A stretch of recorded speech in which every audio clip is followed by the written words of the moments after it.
भाई बसंत, हाँ भैया, माँ के हाथ से गरम गरम दूध हम दोनों भाई पी लिए। अब हम दोनों भाई चलते हैं गुरु पाठशाला पढ़ाई करने के लिए। क्यों नहीं भैया? अब देर न लगा भाई। हेलो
अपने महल में बैठी बैठी कब से ना जाने मेरे सर में धीरे धीरे दर्द हो रहा है। मेरी इच्छा ये है कि मैं अपने महल में जाकर के अपने पलंग पर सोकर के आराम करने की जरूरत है। और मैं सबसे पहले इस महल के नौरी बनी को बुलाती हूँ। आइए दोस्तों, आज की रात जो आप लोगों ने नाटक देख रहे हैं हमारे कंपनी के माध्यम से शीत और बसंत, अगर ये नाटक आप लोग फिर से दोबारा मोबाइल में देखना चाहते हैं तो हमारे YouTube चैनल के माध्यम से आरके म्यूजिक पर्सन आप लोड करें और हर एक प्रकार का कार्यक्रम देखेंगे हमारे कंपनी के द्वारा। आइए साधारण सा हमारे कंपनी का अगले सीट की ओर आरके म्यूजिक पर्सन YouTube के माध्यम मैं अपने महल को नौरी को बुलाती हूँ और उसके द्वारा अपने महल में पलंग पर बिछावन लगाऊंगी और मैं अपने आराम करूंगी। कहाँ गेला कि आगे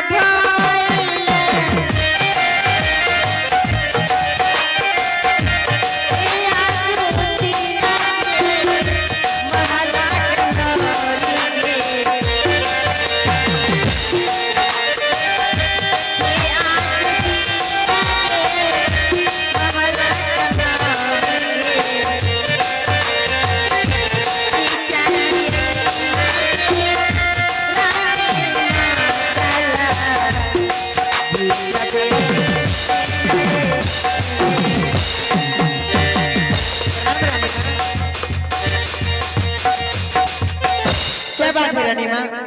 देखो नौरी, हाँ रानी माँ।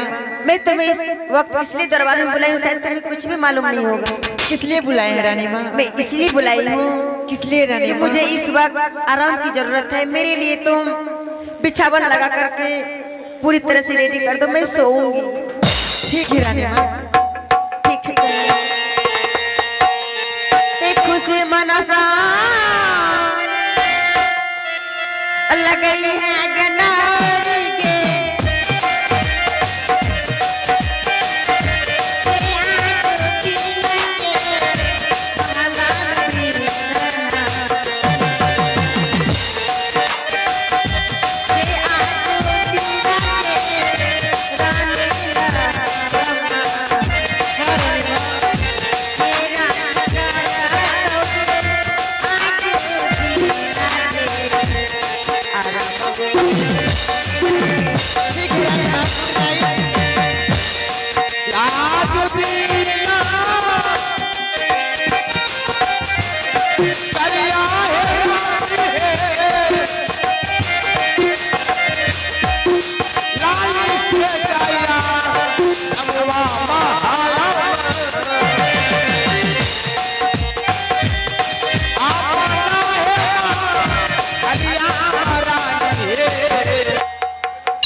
हे भगवान, मैं आज ये क्या देख रही हूँ?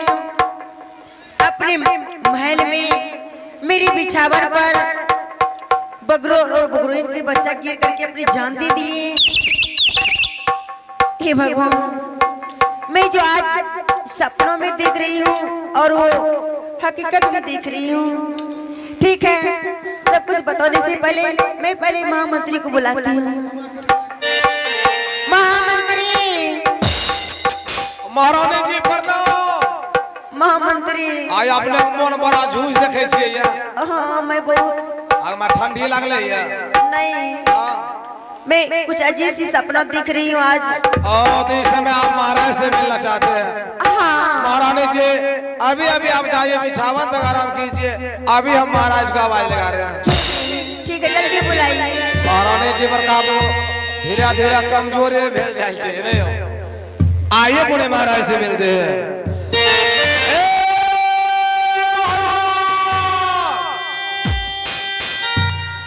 महाराज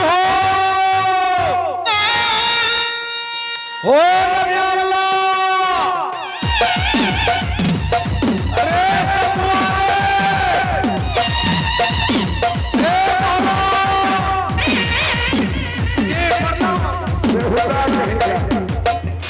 अरे कुछ से कुछ बोल देता है। अब अपना हमें उठी बोलने का एक तमीज नहीं है। अब उठी बैठी प्रणाम करवा। बताओ किस लिए आवाज लगा रहे थे? मिलिए महारानी जी से। महारानी से आगमा लागे छा। क्या हो गया महारानी को? हमरो एगो टम फरका लागे हो। महारानी, हाँ स्वामी जी। ये अचानक तुम्हें क्या हो गया महारानी? देखिए स्वामी जी, मैं अपने महल में सोई हुई थी लाल सेज पलंग पर। हाँ, और आप तो जानते हैं कि अपने महल में बरसों से एक बगरों होता है और ना जाने किसी कारण बगरोइन की मृत्यु हो गई। बगरों ने दूसरी शादी करके अनेक सौतर करके उस घोंसले में लाए और पहले के जो 2 बच्चे थे उसे चोच मार मार करके मेरे बिछावन पर गिरा दिया और उसकी जान की हत्या हो गई। लेकिन महारानी, एक बगरो और बगरोनी की कहानी तुम कह करके मुझे सुना रही हो। ये कहानी सुनाने का मतलब क्या हुआ? मैं कुछ समझा नहीं महारानी। देखिए स्वामी जी, मेरे कहने का मतलब ये है कि मैं इस संसार में अभी जीवित हूँ और मेरे 2 बच्चे सीत और बसंत। हाँ महारानी। ना जाने इस संसार में मुझे कुछ हो जाएंगी स्वामी जी। अगर मैं मर जाऊंगी, आप अगर दूसरी शादी करके इस महल में लाइएगा तो मेरे सीत बसंत पुत्र का यही हाल है। नहीं महारानी, ये तुम क्या कह रही हो महारानी? महारानी, सबसे पहले तो तुम्हें कुछ नहीं होगा। अगर कहीं ईश्वर की कृपा से इस संसार में तुम्हें कुछ भी हो भी गए, हाँ मैं इस महल में दूसरी शादी नहीं करेंगे महारानी। स्वामी जी, मैं ऐसे विश्वास आप पर नहीं करूंगी। आप मुझे वचन दीजिए कि आप कभी दूसरी शादी करके इस महल में नहीं लाएंगे। अरे पगले, तुम विश्वास कर रहे, मैं तुम्हें वचन देता हूँ महारानी।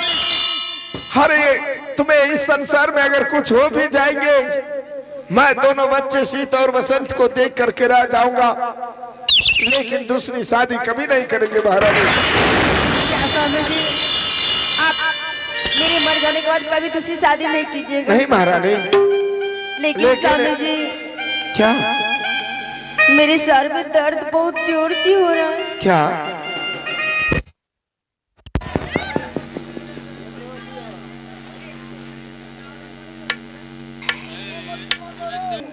मुझे ऐसा महसूस हो रहा है कि मैं अब इस दुनिया में